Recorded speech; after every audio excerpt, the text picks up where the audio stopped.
up, YouTube? We're back. We have a 2002 Toyota Sequoia. It has the 4.7 V8 in it.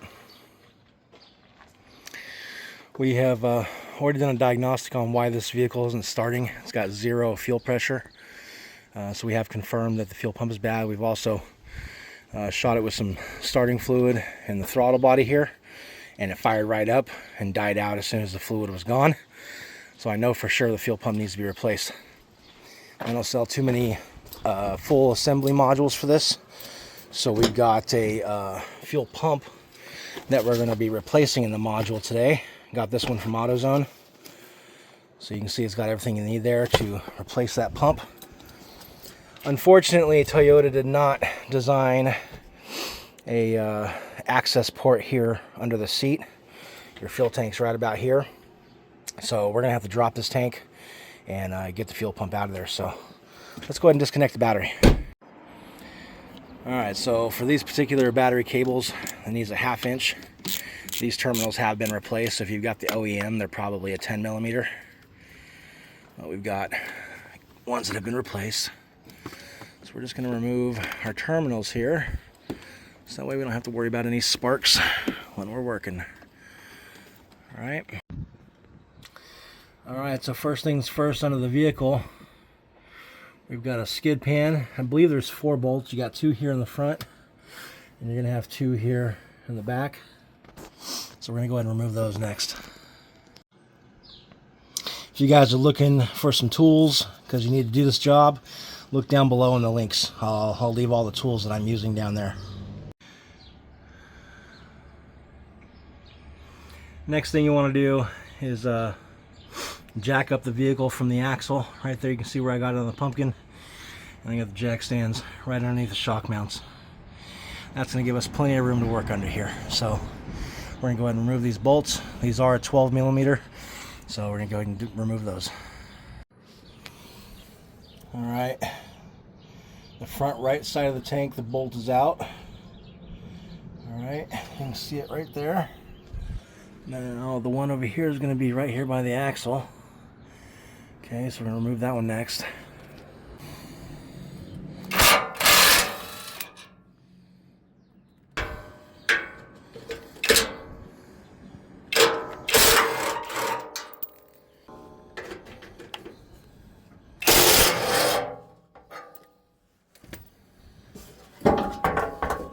Oh, I guess there's 5. There's one more right there. There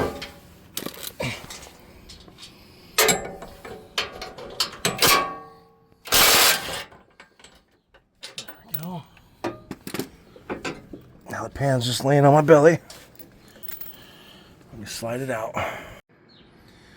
All right, keep all your bolts together, and if you need to help you, label them and put them in a bag. All right, we got 2 strap bolts, one here in the front, one here in the rear. But we need to make sure that we detach some hoses first, so we need to find the filler hose.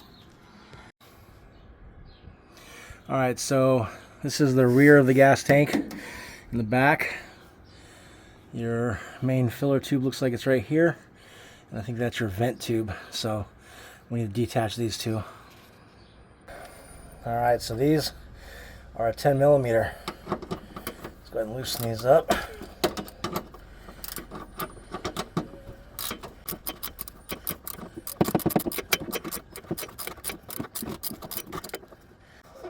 All right, one hose clamp off.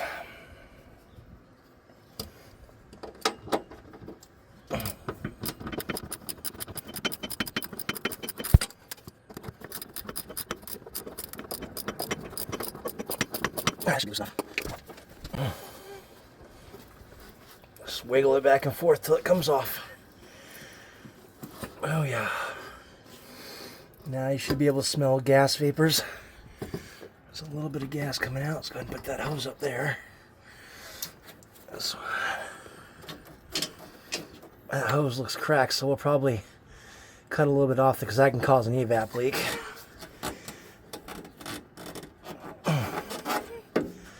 There we go. All right. And there should be another vent tube here somewhere.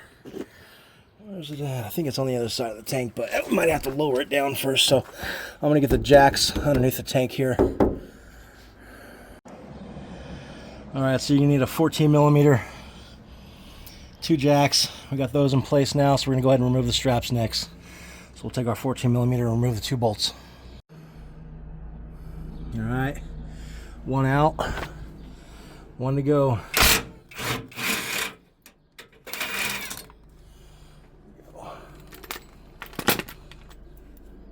Our straps hanging. Now we just need to lower the gas tank.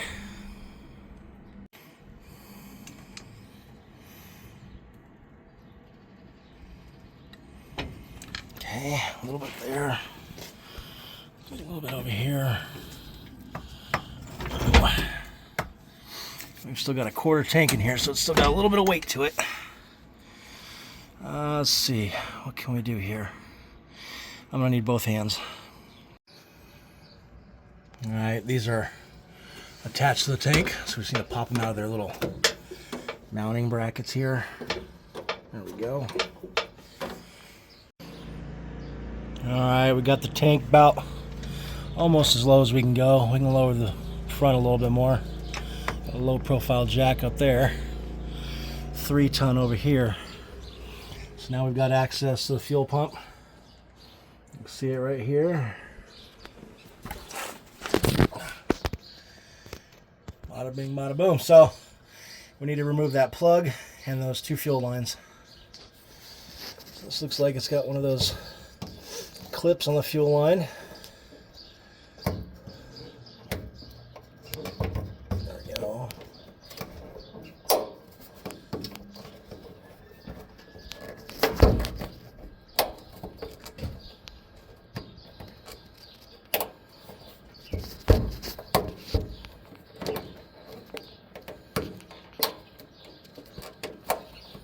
Try not to break that clip. Okay. There we go. There's one. And this one's got a clamp on it, so we need a pair of pliers.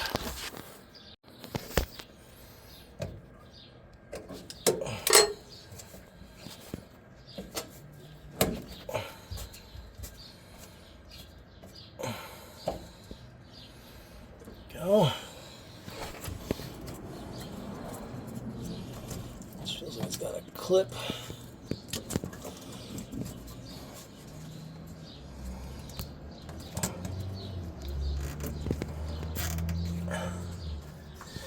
Push down on the clip and pull. This one's being a little stubborn, so I might need 2 hands. All right, so I was able to grab it with a pair of pliers, depress it, and pull out, and it came right out. All right, and you got this plug right here that you just got to push down on the clip right here and pull out. All right, so plugs and fuel lines are disconnected. Now I should be able to pull this gas tank out and pull the fuel pump out. So I found the other vent line right there, popped it off, ready to go. All right, so to get this gas tank out, I can't just pull it out, it's still too low. Pull my jacks out. There we go.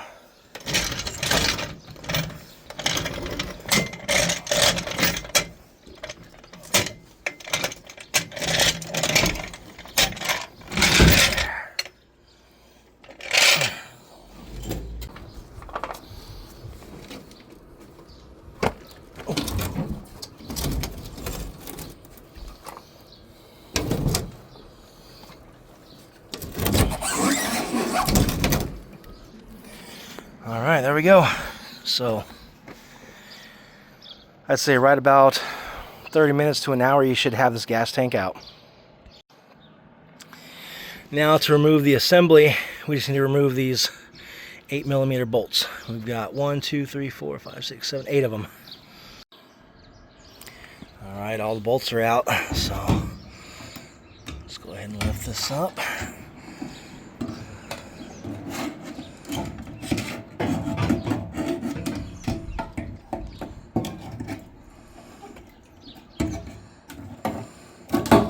We got it out. So all we gotta do is unplug it, put the new one in, put it back in, and we're good to go. The putting it back in is the reverse of taking it out. So we're gonna fast forward to the end of this job when we're putting it back in and testing it. Appreciate you guys watching. Throw those thumbs up if it helped you out. Subscribe for the next repair. All right, so we're doing one extra step that we probably don't need to do, but the new pump supplied you with a new plug. So I'm gonna go ahead and put that on there. I'm cutting the old one out and we're putting a new one in. Gives us all the proper hardware to rewire it, and then we'll have everything back together. All right, so when putting the new pump on, you probably will have to trim down the supplied hose that they give you. So I'm probably going to trim it right around here and then put my hose clamps on. All right, you can see we got it trimmed up. We got everything spliced together. So we just got to plug it back in. There we go. All right.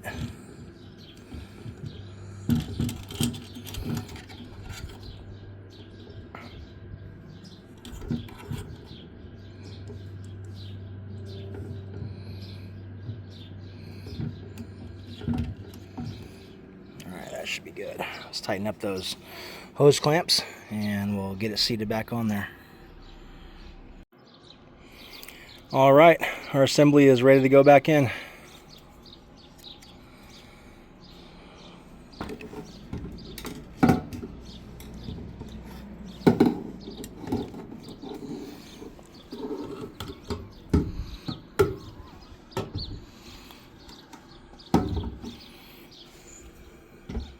All right, fuel pump assembly is back in. One thing to take note about these bolts, they don't take a whole lot of torque. Like, I wouldn't torque them at all. Just hand tighten them until they're nice and firm. Just take note of when you're removing them, how much pressure it took to release the bolt. I mean, I could do it with one hand, so it wasn't like it was torqued on there. If I had to guess, it's like anywhere between 3 to 5 pounds torque. That's about it for those. You can look up your manual, look that up if you want to get it specific, but as long as you tighten it up nice and tight with your hand, it should be good. One thing I noticed when I was taking it out, that this hose was cracked here at the end. I was going to trim it off, but this hose feels pretty brittle. So I already have another hose. I'm just going to go ahead and replace it with a new hose. This is a 1/2 inch vent hose, I guess. All right, we got a new vent hose on there. Let's get this tank back in there. All connections are on there except for this one plug, but I gotta lift the tank up before I can get that one on. But make sure all your connections are nice and firm. All right, that vent tube is pretty short, so you gotta jack it up all the way up in there to get that vent tube attached back again. All right, we got our straps in. Now we just need to put the skid plate back on and we're done. All right, got the 5 bolts in the skid plate back up. We got the fuel filler hose hooked back up. We got the vent hose hooked back up, and we got the other vent hose hooked back up. We've got the battery reconnected. Next thing we're gonna do is prime the fuel lines. So we're gonna turn the key on to the on position. We can hear the fuel pump now. So one more time. Prime. Once it's done beeping, then we're gonna give it the start. Here we go.